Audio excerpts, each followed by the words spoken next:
This podcast is going to talk about layer 4, commonly referred to as the transport layer, or as the transport layer, commonly referred to as layer 4, whichever one of those orders is most appropriate. To look at where the transport layer lives, for an overview, the transport layer will take data from the application layer and it will pass it down to the network layer, and the network layer will take care of getting it sent to the other host. The two transport layer protocols we'll be talking about today are TCP and UDP. So by way of review, we learned that layer 2 is responsible for hop-by-hop delivery, which we look at our diagram here. Hop-by-hop delivery would be each hop along the way from the sending computer or the client computer to the receiving computer or the server computer most of the time, the way we look at things. So layer 2 will take care of each step along the way, routing the traffic based on the layer 3 address in the IP header. IP is concerned with end-to-end delivery, so IP or layer 3, the network layer, will worry about getting the data from this host to this host. But when it gets to that host, we need to deliver it to the proper process, and that is where the transport layer comes in. The transport layer is worried about process-to-process delivery. So I have a couple of squares up there. One says P1C, process 1 on the client, process 1 on the server. So in this very simple case, we have a client process running on one machine that's connecting to a server process on the other machine. The client will connect to the server, and the server will send the data back to the client, and then the process-to-process delivery is handled by the transport layer. So a little more specifically, I guess we'll get a little more specific later on. So when you want to decide what kind of transport layer protocol you want to use, I said we have UDP and TCP. Things you should ask yourself when you're trying to decide which transport layer protocol you need to use. Let me take a step back. As a network administrator, will you be deciding what transport layer protocol you want to use? Probably not. You just need to know how they work so that when you're troubleshooting applications, you can know what you need to look at. But application developers will decide what kind of transport layer they need to use. And these are the questions they will ask themselves. Do you need reliability? Do you need to guarantee that the data arrives, or is it okay if you lose some of the data? Does the data need to be broken into smaller pieces? Do you have a giant file, gigabytes worth of data that needs to be transmitted that you need the transport layer to break into pieces? Or do you have somewhat small size messages that will fit in one layer 2 frame? Do you need the data to be reassembled? If it gets taken apart, you probably need it to be reassembled. You probably need it to be reassembled in order. And do you need flow control? Do you want to make sure that you don't send more data than the recipient can receive? So those are some of the things you might want to consider, or application developers will consider when they're deciding which transport layer protocol to use. Here are the features associated with transport layers. Multiplexing using ports, which TCP and UDP both do. Flow control, TCP does. UDP does not do. Reliability and error recovery, TCP does, UDP does not do. Segmenting data, so taking a large file and breaking it into smaller pieces, that is something that TCP will do for your application. UDP will not do that. UDP will send the however big amount of data that you send it. And ordered data transfer, TCP will number and your data so it can be put back together. UDP will not do that. So the only thing UDP is multiplexing. UDP and TCP both do is multiplexing using ports. UDP doesn't do a lot of other stuff. So let's think about for a minute, what are your options if you need some of the features but not all of the features. Say, for example, you want to send a data file that needs to be able to be put back together in order, but it's not going to be very large. Well, you could write your application layer protocol to use UDP, but then build those extra features you need into the application. For example, TFTP, Trivial File Transfer Protocol. It's used to transfer files, but it uses UDP. So they build some of those extra features like segmenting data and ordering the data into the application. So that's something you can do if you need some of the features of TCP, but not all of them. Multiplexing using ports was the first feature I discussed and it applies to both TCP and UDP, so we'll talk about that. Multiplexing using ports is where we have multiple processes using the same transport layer on the machine. So in this example, we have two client processes connecting to two server processes on between the same two machines. So the question becomes, you send the data to the other machine, the data gets passed up to IP, IP passes the data up to the transport layer, and how does the transport layer know which process to deliver that data to? Well, the transport layer knows which process to deliver that data to because it's based on the port number. So servers use well-known port numbers. So in this case, I think I have another slide next. Yeah, in this case, I've put some port numbers on here. I have the server, process 1 is port 80, so it'd be a web server, and process 2 on the server is port 22, that'd be a SSH server. So my client's going to connect to the web server and to the SSH server from two client processes. My client processes have high numbered ports that are randomly chosen, in this case 49152, 49153. So what happens is the process sends the data down to the transport layer. Process 1 sends it down to the transport layer. It sends it across the other side. It gets to the transport layer. The transport layer says, oh, this is destined for port 80. It sends it up to the port 80 process, which is the web server. The web server replies. It sends the traffic back to the port it came from. So the traffic will go back to port 49152. So this server process will send it down to the transport layer. It will send the IP datagram. It will ask IP to send the datagram across. When it gets back to this transport layer will say, oh, this is port 49152. I need to send it back to process 1. Same thing down here. Process 2, 49153 wants to connect to the SSH server. The transport layer uses ports to know which process it goes to. Some terms associated with transport layers and ports and IP addresses. A socket address is a combination of the IP address and the port number, and that will uniquely identify a process on a machine. So we can't have more than one process using the same port number. So in this case, we couldn't have two clients using 49152 at the same time. The port can only be used by one process at any particular time. Clients use a randomly chosen high-numbered port. It's normally referred to as an ephemeral port. Ephemeral means short-lived. So the client will pick a port number. It will use that port number for the duration, and then once it is done with that communication, it will stop using that port number. And next time it needs to communicate, it will select a different port number and use that port number. So clients do not use a fixed port. They use a randomly chosen port. Servers use a fixed, well-known port, and that only makes sense. How are you going to connect to a server if you don't know where it lives? So everybody should know that web servers for HTTP listen on port 80, so you can just go to port 80 on any machine that you think is a web server and talk to its web server.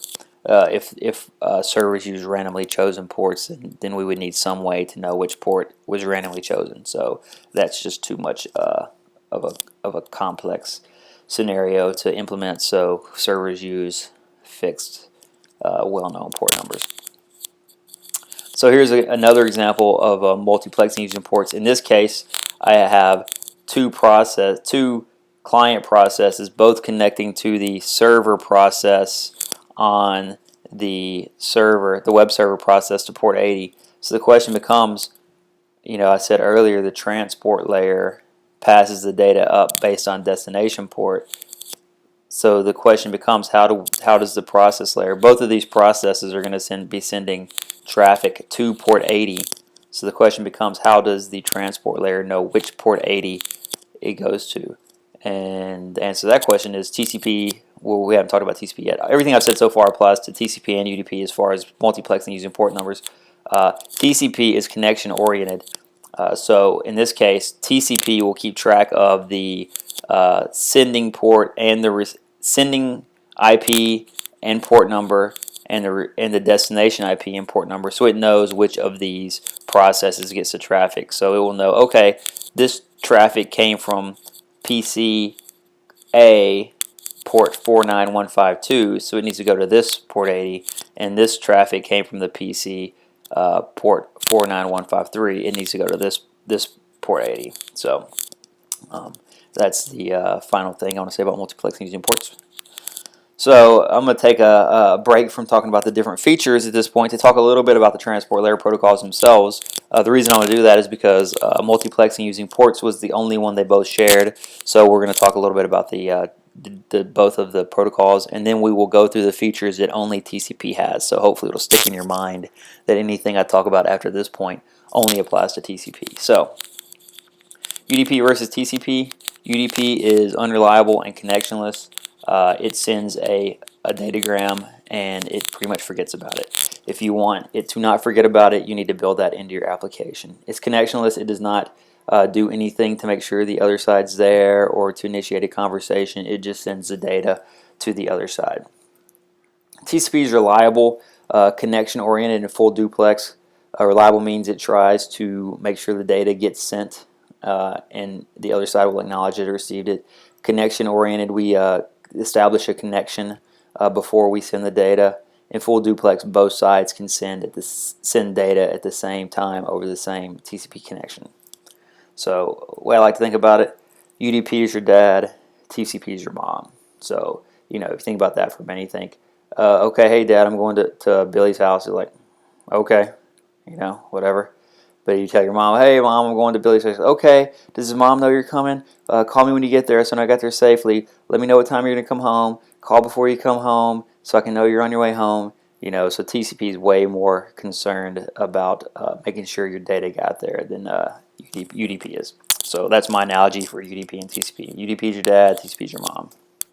So here's what the UDP header looks like. Very simple. UDP doesn't implement many features, so we have a source port, a destination port, these I just said used for multiplexing to identify the processes, total length of the header and data, and then we have a checksum, which does some rudimentary error checking. And actually for UDP, the checksum is not mandatory. It is actually optional. So if it's not used, it'll be set to all zeros. And then we have the UDP data. Let's compare that with the TCP header, which TCP implements a lot more services, so it's much more complex. Source port, destination port, again used for multiplexing. Sequence number, we will talk about ordering data and numbering data. Sequence number is used for ordering and numbering data. Acknowledgement number is used for acknowledging that the data was received. Offset field is used to indicate how long the header is. This field is not used. These next 8 bits are considered flags. The C and the E flag are used for congestion notification, and you may see some TCP headers that don't even list those. That's a newer thing, wasn't part of the original specification. The U flag is to indicate that the data is urgent and means that the urgent pointer down here field is active. If you send, we'll talk about send buffers and receive buffers in a little while. If you send data that you want the process to read immediately, you can set the urgent pointer and point to where the data is. The ACK flag means that the ACK is active. That means you're actually acknowledging data. Push means you want it to send the data to the client process. Reset means stop bothering me. Essentially, I don't want to talk to you anymore. Send is used to indicate that we're initiating a connection and we need to synchronize some information in order to start the communication. And the fin flag means we're done talking. The window field is used for flow control. It will control how much data the client can send to the server at any one time. Checksum is used for error checking. Urgent pointer is used to indicate that some of the data needs to be sent to the process more expediently than normal. And then we can have from 0 to 40 bytes of options, TCP options, which we'll talk about some of those in a different podcast. And then we have the TCP data. So let's talk a little bit about the three phases of a TCP connection. We have session establishment. That is where we synchronize some information and get ready to send the data. That's the three-way handshake, the send, SYNAC, ACK. We have the data transfer, where we send segmented, ordered data in a reliable manner. With TCP, it will get the data delivered or you will get an error. And then session termination, once we're done, we don't want to leave those connections open forever, so then we terminate the session. So let's talk about flow control. With TCP and flow control, we have a sending process that wants to send data to the receiving process. Well, we have some buffers to do that. We have the send buffer and the receive buffer. For simplicity's sake, I'm only showing one-way data transfer right now, but in reality there is a send buffer and a receive buffer on both sides, right? Because TCP is full duplex, that means you can send and receive at the same time. So as I go through this conversation with one-way data transfer, remember that this is happening in both directions at the same time, or can be. So the sending process writes to the send buffer. TCP will read the bytes from the send buffer and send it to the other side. Those bytes will be getting written to the receive buffer, and as the process reads them, then they will get acknowledged. They'll get acknowledged by the TCP, and then the process will read them as the process can read them. So let's talk a little more specifically about the window size and how we use that with regard to flow control.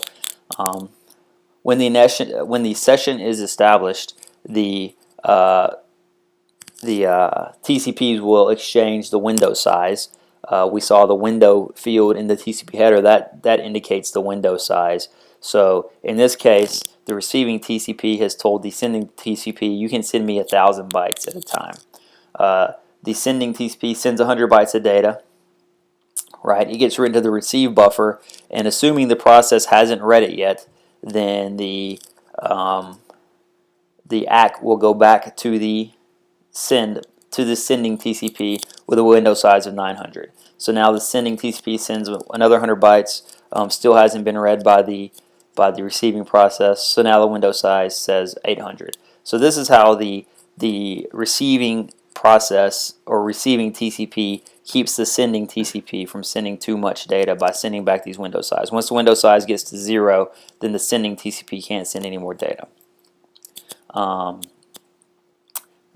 Yeah, so I guess I should say as the receiving process reads this unread data, then the window size will go back up. So assume that the receiving process reads this data. Now the next ACKs going back will have window sizes of back up to 1,000. Reliability and error control is implemented using sequence numbers and acknowledgement numbers. In this example, I have a sequence number of 10. There's 100 bytes of data. It gets sent to the receiver. The receiving side acknowledges that by sending back an ACK of 110. Where did the receiving side get 110? Receiving side get 110. Well, the way the ACKs work is they are cumulative ACKs and they are forward ACKs, forward acknowledgments. So the receiving side sends the sending side the next numbered data byte it expects to receive. So in this case, I have sequence number 10, 100 bytes. So the next byte of data that will be sent is byte 110. So that is what gets ACKed. So then the next side sends sequence number 110, 100 bytes, and sequence number 210, 100 bytes. The receiver receives both of those segments and it ACKs 310, because if it got 210 and that was 100 bytes, then the next one expects to receive is 310. So that is that. So a couple things to note. Forward acknowledgement, it sends the next byte it expects to receive, and we don't have a one-to-one relationship between sequence numbers and acknowledgement numbers. So we don't ACK every packet we get. In this case, the sender sent 2 at essentially the same time. The receiver got them both, and he sent an ACK for both of them. So that's what happens under normal circumstances. What happens if a segment gets lost? In this case, we're sending 2 segments. Sequence number 10, 100 bytes. Sequence number 110. Actually, we're sending 3 segments. Sequence number 110, 100 bytes, and sequence number 210, 100 bytes. So all 3 of these get sent. The middle one gets lost. So the receiving side sends an ACK for the next byte of data it expects to receive. In this case, it did not get 110, sequence number 110, so it sends back an ACK like, hey, I need 110. So then the sender will know that, oh, I should resend 110. So the sender resends 110 so that the receiver will have all the data. So that's how we take care of reliable data transfer. The sender will acknowledge the data it gets. That's a sender. The receiver will acknowledge the data it gets, and the sender will resend any data based on acknowledgments of data that it needs to be resent. Segmenting data order transfer. There's another podcast that goes into great detail about this. So this is just going to cover the overview. Data is divided into chunks. So imagine you just send a a large picture, right? Remember our MTU for Ethernet is 1500 bytes. So if we want to send a picture that's 100 megs in size, say or 5 megs, how many ever megs, bigger than the MTU, that picture needs to be broken into little pieces that will fit inside the MTU. So we have this idea of maximum segment size. Maximum segment size gets exchanged, gets set in the three-way handshake, and then we divide the data into maximum segment size chunks. Each of those chunks or segments gets numbered with a sequence number and transmitted. Since IP does not guarantee ordered delivery, the receiving TCP can use those sequence numbers to put the data back in order. So we use sequence numbers for ordering data, and we use sequence numbers for error recovery. And like I said, there's another podcast that goes into great detail about how sequence numbers work, so I'm not going to spend much time talking about those right now. So a tool we can use with TCP and UDP, the transport layer, netstat-a or netstat-an will show us ports that are listening. In this case, I have a little example. TCP this shows the all zeros IP address, which means it's listening on any IP address you happen to have in the system if you have more than one. And then this is the port number, port 135. There's some other stuff I want to show you. Let me see if I can get a terminal to come up.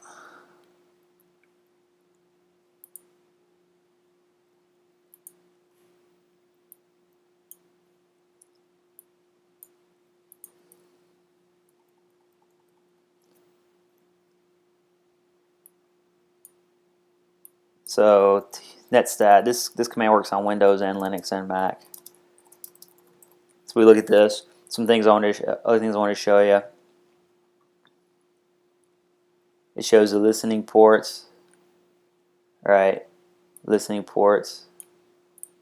And Mac shows it a little differently. It has a star in front of the port number, so it's listening. The other thing I want to show you is established. If you have established TCP sessions, they show up as established, and you can have other states like fin, wait, and other stuff that show up. So you also can see the UDP port numbers that are listening.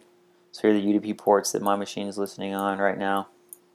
So netstat is a good way to get information about ports that are listening or not listening. So yeah, netstat's good for that. So you want to troubleshoot some TCP issues. First, you need to know how it normally works, right? So a normal TCP session starts with SYN, SYNAC, ACK, the three-way handshake.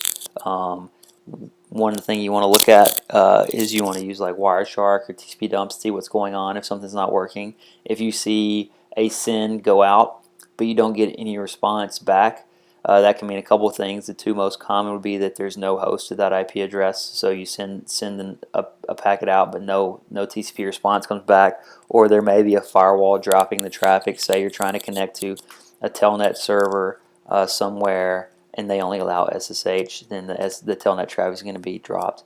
If you see a reset come back, you see a SYN go out and you see a reset come back, that means that your packets are getting to the host, but the port is not listening on that remote host. So, for example, say you're trying to telnet to a Windows desktop. Well, telnet's normally not running on a Windows desktop, so if you telnet to the Windows desktop, chances are you're going to get a reset back. If you don't get anything back, then it was probably dropped by the firewall. How do you determine if the port's listening? Well, I just showed you netstat-an can show you which ports are listening. So if you have access in some other way to the host, like say you're trying to troubleshoot the web server, but you can SSH into it, but you can't get to the web server, then you could run netstat to see if the web server is listening. If you don't see anything leave, like normally, I said you see a SYN leave your box, but you don't see. We talked about what you see coming back. If you don't see anything leave your box, then you could be a DNS issue that you're not getting the IP address that you need, or there may be a local firewall that's not permitting the outbound traffic. So that could be it. Or you could be missing your default gateway. That's something you guys screw up a lot. Troubleshooting UDP. UDP is connectionless, so troubleshooting it is going to really depend on the protocol that's in action. So for example, DNS sends a DNS request, and you normally expect to see a DNS response. But some protocols, like SNMP, for example, you may send an SNMP trap out, and there's not necessarily the expectation that you will get a response to that trap. So UDP is a little harder to troubleshoot because you have to be more familiar with how the application layer protocol behaves in order to understand what you need to expect to see coming back. UDP, if the port's not listening on the remote host, I say with TCP you get a TCP reset that comes back. With UDP, if the port is not listening, you get an ICMP destination port unreachable message back. TCP, you send a response, you get a reply. That's normal. You send a response, you don't get a reply. That might be normal, or that might mean that a firewall is dropping it somewhere. You send a response, you get a destination port unreachable message back. That means that your packet made it to the destination host, but the port was not listening. How can you tell if the port was listening? Again, you can use netstat-an to find out if the port was listening. So that was an overview of the transport layer and the two common transport layer protocols we're going to be looking at. If you have any questions, post a discussion board, bring them to class. There are at least 2 more podcasts that go through some specifics of TCP, looking at the packets in a capture file, and also looking at how data is segmented and numbered. I highly encourage you to view those podcasts before class.